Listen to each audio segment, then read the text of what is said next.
السلام عليكم. في الفيديو ده ان شاء الله اقولك على تفاصيل التدريب المقدم من CS Academy. طيب هدف التدريب ده ايه؟ هدف التدريب انك تكون مؤهل انك تشتغل في شركة، تكون مؤهل انك تمسك مشروع فريلانس بنفسك، وتعرف ازاي تجيب عميل فريلانس. جزء انك تعرف تجيب عميل فريلانس موجود من ضمن البرنامج ده.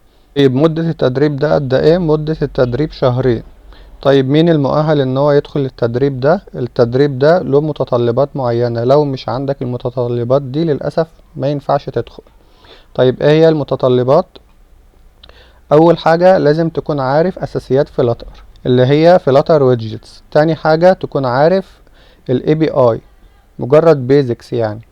تالت حاجة تكون عارف الستيت مانجمنت. بدون الحاجات دي ما ينفعش تدخل التدريب ده. طبعا تكون عارف برضو دارت و OOP، ده كده بتتعلمهم قبل ما بتدخل على فلاتر. طيب انت هتتعلم ايه في التدريب ده او الحاجات الجديدة اللي انت هتتعلمها؟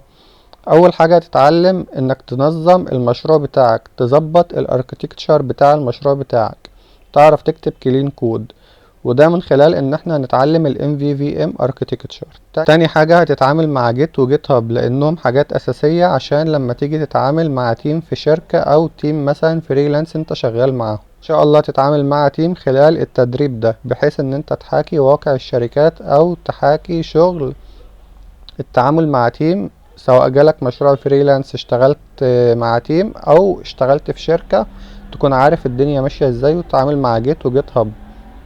تمام. هتتعلم البيمنت، هتتعلم السوبر بيز، هتتعلم الريسبونس، وطبعا حاجة مهمة كمان هتتعلم ازاي تجيب عميل. في اول عميل هتتعلم ان شاء الله تجيبه من خلال التدريب ده. طبعا انت مش هتجيبه من خلال مواقع الفريلانس اللي هي مستقل واب وورك والحاجات دي، لا، احنا عندنا استراتيجية ممنهجة تانية بنقدر نجيب منها العملاء الفريلانس. تمام. ده ان شاء الله تتعلمه، هنجيب قدامك عميل فريلانس وانت هتطبق نفس الاستراتيجية اللي هنقولك عليها.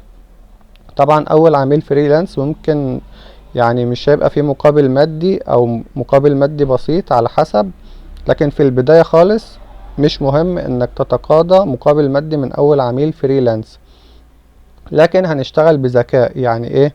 يعني مش هيبقى مثلا عندنا مشروع كبير قوي زي دليفري اب مثلا نروح نشتغل ببلاش لعميل طالب المشروع ده، لا، احنا هنشتغل بذكاء مش بجهد شاق. تمام. تعالى كده نكمل.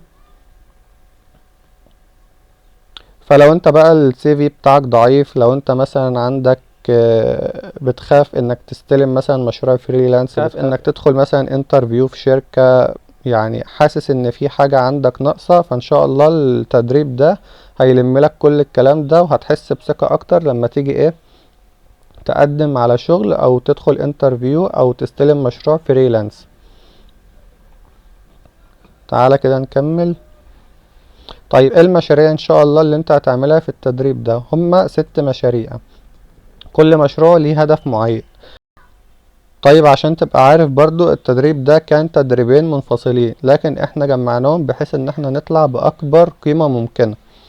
التدريب الاول هيكون سيشنز لايف تفاعلية، هتعمل فيه الاي كوميرس اب وهتعمل فيه الفتنس اب، ليهم API وليهم ديزاين فيجما، وهتتعلم ازاي تتعامل مع تيم من خلال المشروع التاني اللي هو الفتنس اب.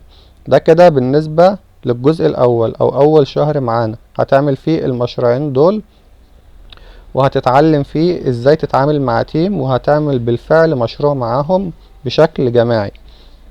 طيب ده كده اول جزء. اول جزء هيبقى لايف سيشنز تفاعلية، يعني هيبقى الانستراكتور معاك تقدر تسأله براحتك ومفيش اي مشكلة، وهيكون ليكوا جروب على الواتساب كمان.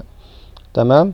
تاني جزء او تاني شهر من التدريب هيبقى فيديوز، مش سيشنز لايف تفاعلية، لا، هيبقى فيديوز مسجلة تعمل فيه اي ليرنينج اب بالام في في ام اركتكتشر، وهتتعامل فيه بالسوبر بيز. تاني حاجة هتعمل فود اب. تالت حاجة هتعمل فيديوز اب. فيديوز اب ده اللي هنقدر نجيب من خلاله اول عميل فريلانس ان شاء الله، وتتعلم ازاي الاستراتيجية اللي احنا هنتبعها بشكل ممنهج ومتبع، وبالفعل هنجيب معاك اول عميل فريلانس من خلال الابليكيشن ده. تمام.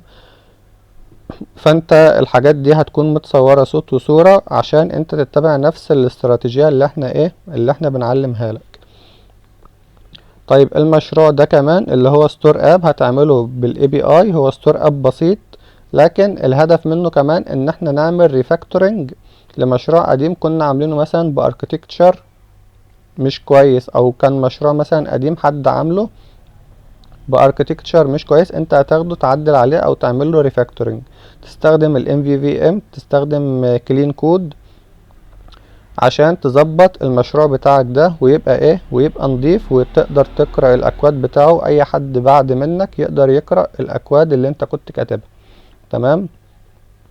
لان في الشغل عامة ممكن يجيلك مشروع قديم ويقولك اعمل لي صيانة للمشروع ده او حدث لي المشروع ده، فانت بتضطر ان انت تعمل ريفاكتورنج للمشروع بحيث ان المشروع يبقى معمول بشكل كويس من خلال الكود. طيب زي ما قلنا التدريب هيبقى مقسم لشهرين. اول شهر زي ما قلت لك هتعمل فيه المشروعين اللي قلت لك عليهم الاي كوميرس، وهتعمل الفتنس اب، وهتتعلم البيمنت، وهتتعلم ازاي تعمل responsive UI، وازاي تتعامل مع جيت وجيت هاب من خلال انك هتعمل مشروع مع زمايلك. تاني شهر ان شاء الله او تاني جزء من التدريب هتتعلم ازاي تتعامل مع السوبر بيز من خلال مشروع الاي ليرنينج اب. طبعا كل المشاريع اللي احنا بنعملها دي زي الاي كوميرس زي الاي ليرنينج اب، الحاجات دي كلها مطلوبة في سوق العمل، فاحنا ان شاء الله ماشيين باستراتيجية ممنهجة بحيث انك تطلع السي في بتاعك او البورتفوليو بتاعك تقدمه لاي شركة يقولوا ايوه الشخص ده مناسب ان هو يدخل انترفيو. طيب بعد شهرين التدريب دول ما يخلصوا ان شاء الله انت كده مؤهل انك تستلم مشروع فريلانس، مؤهل انك تدخل انترفيو وتقدر تأدي فيه وتقدر تشتغل في شركة فعليا، سواء انترنشيب او فريش او جونيور. تمام. انت عامل 6 مشاريع فعليا وحكيت واقع الشركات من خلال التدريب ده. طيب هل احنا نكتفي بكده؟ الاجابة لا. طيب هنعمل ايه بعد ما تخلص التدريب ده ان شاء الله والبوت كامب ده يخلص بشكل كامل في خلال الشهرين دول؟ حاجة كمان احنا مزودينها انك هتعمل مع زمايلك مشروع، المشروع ده هتعملوه بشكل واقعي، المشروع ده هيبقى برودكشن، المشروع ده هتعملوه وتقدروا انكم تبيعوه كفريلانس، وهنقول لك طبعا ازاي تجيب عملاء فريلانس وتعرض عليهم المشروع ده. تمام. لكن ده بعد الكامب. المشروع ده ان شاء الله هتعمله مع زمايلك بدون اي تدخل مننا، من اول الفكرة لحد البرودكشن لحد تسليمه للعميل. فالمشروع ده ان شاء الله هتعمله مع زمايلك، هيتم تقسيمكم تيمز معينة، التيم مثلا مكون من كذا شخص، هتتعاملوا مع بعض في المشروع ده من اول الفكرة لحد ما تجيب عميل لحد ما تسلمه للعميل. وطبعا انتوا هتتعلموا انتوا هتتعلموا ازاي تجيبوا عملاء فريلانس. تمام. من خلال الاستراتيجية اللي احنا هنقول لكم عليها وهنعلمها لكم. تمام. ده كده هتعملوه من اول الفكرة لحد الاخر خالص مع نفسكم. تمام. يعني ده بره الكامب، دي حاجة بونص بعد الكامب يعني.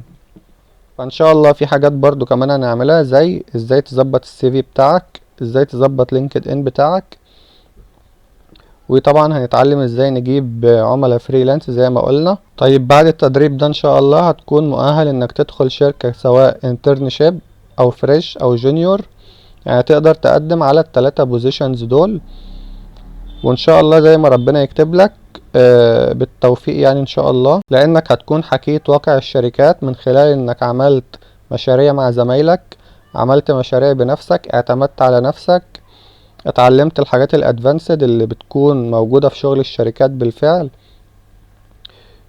ان شاء الله كمان من خلال الاستراتيجية اللي انت هتتبعها في انك تجيب عميل فريلانس اللي احنا هنعلمها لك في التدريب ده، الاستراتيجية دي انت لو مشيت عليها هتجيب عميل بسهولة جدا، لان كمان شرط الحصول على الشهادة انك تجيب عميل فريلانس.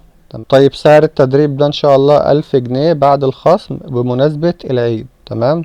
هو كان ب5000 لكن في عرض عشان العيد معمول ب1000 جنيه بس.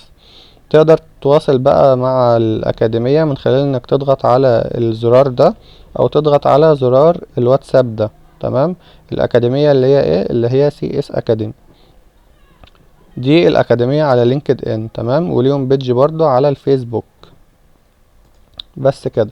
لو عندك اي سؤال او اي استفسار او حابب تحجز للبوت كامب ده عشان هيبدأ بعد العيد على طول ان شاء الله، تقدر انك تتواصل مع الأكاديمية من خلال الواتساب. وبالتوفيق ان شاء الله.